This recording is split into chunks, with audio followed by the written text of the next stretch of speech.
Now we shall begin. You should answer the questions as you listen, because you will not hear the recording a second time. Listen carefully and answer questions 1 to 5. Kingsbury College, can I help you? Oh, hello. I'm ringing to find out about one of your courses. Yes. Is that a daytime or an evening course? Evening. Right. I'll just get a few details from you, if I may. Fine. Could I have your full name, first of all? It's Peter Wright. That's W-R-I-G-H-T. OK. And I don't need to know your exact age, but can you tell me which of these age groups you belong to? 18 to 25, 26 to 35, 36 to 45, or over 45? 18 to 25. Fine. And do you have a job, or are you a full-time student? I'm an accountant. I just do courses in my spare time for interest. OK. Right. And your address, Mr. Wright? It's 11 Forest Road. F-O-R-E-S-T? Yes. Is that in Kingsbury? Yes, it is. I'm just down the road here. And do you have a phone number? It's 992-471. That's my home number. I haven't got a work number. That's fine. We probably won't need it.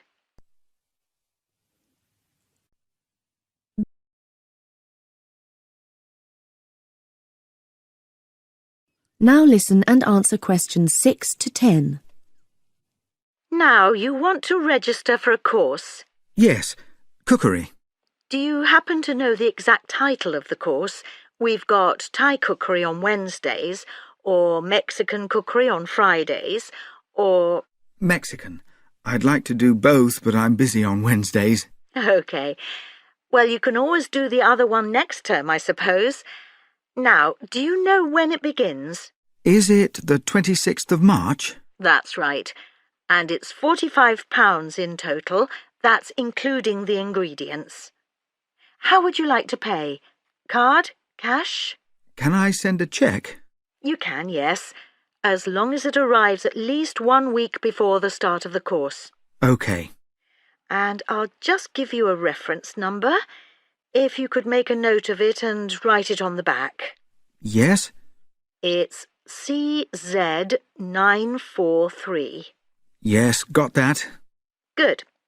Well, there's just one last question. Do you have any special requirements that I should make a note of? Yes, there is one thing. I use a wheelchair. Right, so you need to have access for that.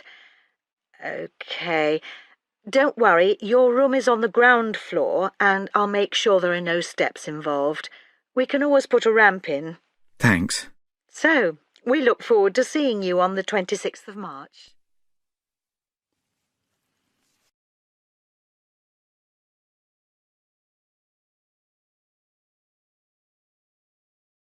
Now listen carefully and answer questions 11 to 16. Hi, Richard. I'm glad I caught you here. Can I just talk to you about something? Our new flatmate, Anders, is not quite what I had hoped. I was wondering if you shared my concerns about some of his behaviour. Yes, Tom, I know what you mean, but we can't be entirely negative. He has good points. I mean, at least he's quiet. He doesn't play loud music all night or bother others or turn his TV up, disturbing everyone. Sure, he's quiet, but remember our last flatmate? He'd say hi to you and smile and treat everyone politely. In comparison, this new guy is very impolite. He just grunts in reply and sometimes ignores me altogether. I guess that's just his way. You know, just his character. I don't think he realises he's being impolite, and it shouldn't matter to us too much. We can just ignore him too and quietly live our own lives. But his friends are hard to ignore when they visit. I know what you mean, but how often does that happen? I rarely see them, maybe once or twice a month. If they came more often, it might be a problem, but as it is, such rare visits don't matter so much. Wouldn't you say so? Well, I'm not sure, since it's very obvious when they're here because of all the cigarette smoke in the house. It stinks up the place, and you know we don't allow smoking on the premises. Well, I've never seen them doing this. Maybe they do it outside. Perhaps we can talk to Anders about it. Always remember, though, in one respect, he's a good tenant, and it's the most important aspect. The previous flatmate would always pay the rent late. I know what you're going to say. This guy pays promptly. But there's more to being a good tenant than prompt payment. I mean, you need to turn off the TV, clean up your dishes, dress respectably, be polite, and so on. I guess what I'm saying is that basically you need to cooperate with the others, and this new guy fails significantly in this respect. Okay, I suppose you have a point there.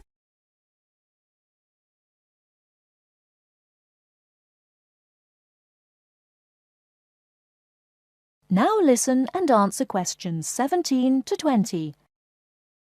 I tell you what, Tom, why don't we talk to our new flatmate, Anders, about these issues? If we throw him out, we'll have to go to all the trouble of finding another flatmate, who might not necessarily be much better. So, let's give the current guy a chance. Here, I've got a piece of paper, so let's make a short list of issues to discuss with him. Get it out into the open. Sure, we'll give him one more chance. So, write communication, and let's tell him to... Well, we can't change a person's personality overnight. So why don't we have a weekly tenants meeting and we can just ask him to attend. That way we can get to know him better. I'll write attend meeting and we can take it from there. OK, but we have to tell him about his friends. They can't just do whatever they want. Write a heading friends and then write don't smoke anywhere, inside or outside. Well, instead of being so direct and possibly causing offence, I'll just write follow rules and verbally mention the rules. TV off by 10 p.m, no loud music or bad behaviour, including smoking. OK, do that, but I still think we need to specifically mention that last issue. You know how I can't stand the habit. So I'd like this to be another and separate point. Cigarettes, strictly forbidden. And it's important to include the strictly here. We can't pussyfoot around too much. Sometimes directness is necessary. OK, I'll write that. Forbidden. OK. And what about cleaning duties? Anders is a little too relaxed about that. Dishes are sometimes not washed, dirty teacups are left around the place, and so on. So, write, must do better. Yeah, again, Tom, he might take that personally and it could cause a scene. I'd rather be general. I'll write must be done and I'll tell him that that's for everyone, not just him. OK? OK, as long as he gets the message.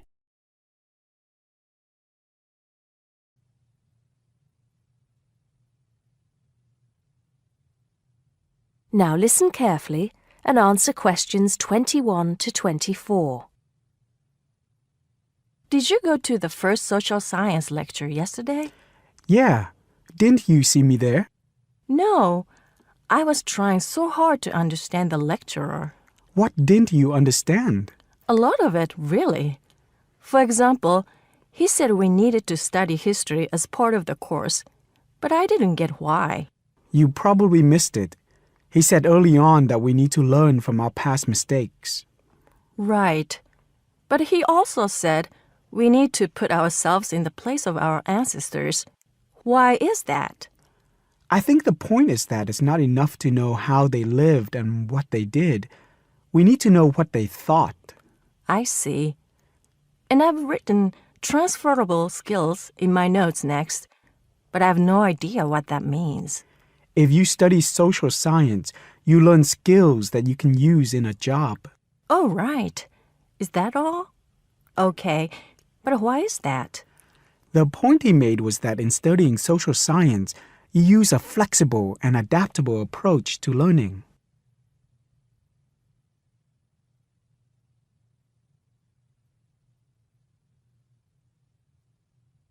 Now listen and answer questions 25 to 30.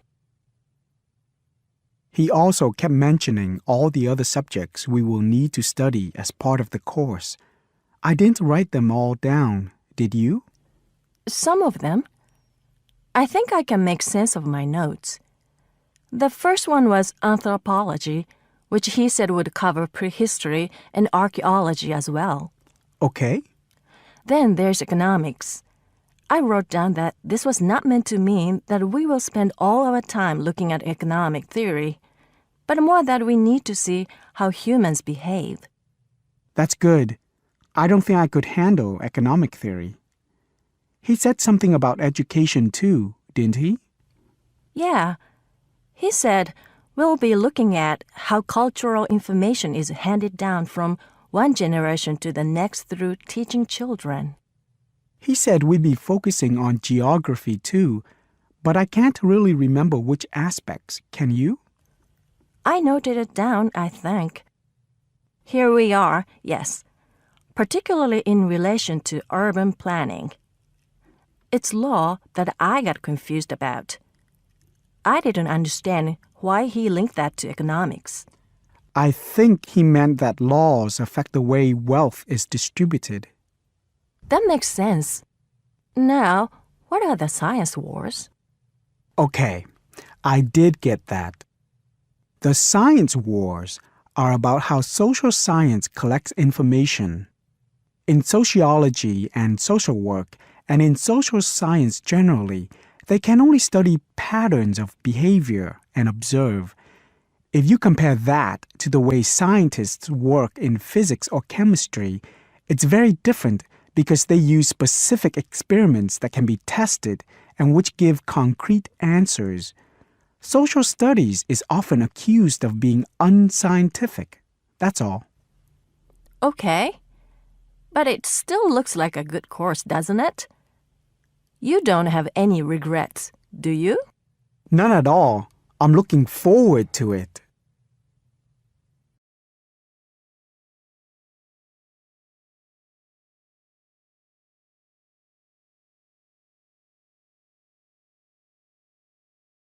Now listen carefully and answer questions 31 to 40. Last week, we looked at some of the features of modern houses, and today we're going to turn the clock back and look at traditional house design. I've chosen to start with Samoa, which is part of a group of Polynesian islands in the South Pacific Sea, because the influence of culture and weather on house design is quite clear there. So let's have a look at, first of all, at the overall design of a traditional Samoan house. Now, these days, houses in Samoa have become more modern and are usually rectangular. But traditional designs were round, or sometimes they were oval in shape. Here's a picture. This traditional style is still used, often for guest houses or meeting houses, and most Samoan villages have at least one of these buildings. As you can see, there are no walls, so the air circulates freely around the house. Samoa is a place that experiences high temperatures, but the open design of the house also reflects the openness of Samoan society. If the occupants want shelter, there are several blinds made of coconut leaves that can be lowered during rainy or windy weather. Or indeed, the blinds can also be pulled down if people want some privacy. The foundations of the house, that's the part beneath the floor, are raised slightly. In the past, the height was linked to the importance of the occupants, which we'll talk about another time. However, the floor of the house was usually covered with river stones. Today, we have a range of methods for balancing the temperature inside a building, but the stones on the floor of a Samoan home are ideal for cooling the building on hot days. Now, let's have a close look at the roof. This, as you can see in the picture, is dome-shaped and traditionally thatched or covered with leaves from the sugarcane. That's an established crop in Samoa. This was a job for the women, and it involved twisting the leaves and then fastening them with a thin strip of coconut leaf before fixing them to the roof in several layers. Now, the shape of the roof is important. You can see that the sides are quite steep, and that's done so that the rain falls straight to the ground without moisture going through the leaves and causing leaks or dampness inside the house. Then you'll notice how high the top of the roof is. This is a way of allowing heat to rise on sunny days and go through the thatching, thereby cooling the house. So, how does the house stay upright? Well, there are a number of evenly spaced posts inside. They encircle the interior of the building and go up to the roof and support the beams there. They're also buried, usually about 1.5 meters in the ground to keep them firm. These posts are produced using local timber from the surrounding forests. They're cut by men from the family or village, and the number varies depending on the size and importance of the house. Now, these posts were a very significant part of Samoan culture and did much more than hold up the roof. When there were meetings, people sat with their back to certain posts, depending on their status in society. So there were posts for chiefs, according to their status, and posts for speakers, and so on. And ordinary people sat around the side on mats. The last area I want to look at today is the attachment of the beams and posts, what you call fixing the construction. Traditionally, no nails or screws were used anywhere in such a building. Instead, coconut fibres were braided into rope to fix the beams and posts together. The old people of the village usually made and plaited the rope. This was a lengthy process. An ordinary house used about 40,000 feet of this rope, and as you can see in this picture, the rope was pulled very tightly and wound round the beams and posts in a complex pattern. And in fact, the process of tying it to the beams so that it was tight and strong enough to keep them together is one of the great architectural achievements of Polynesia.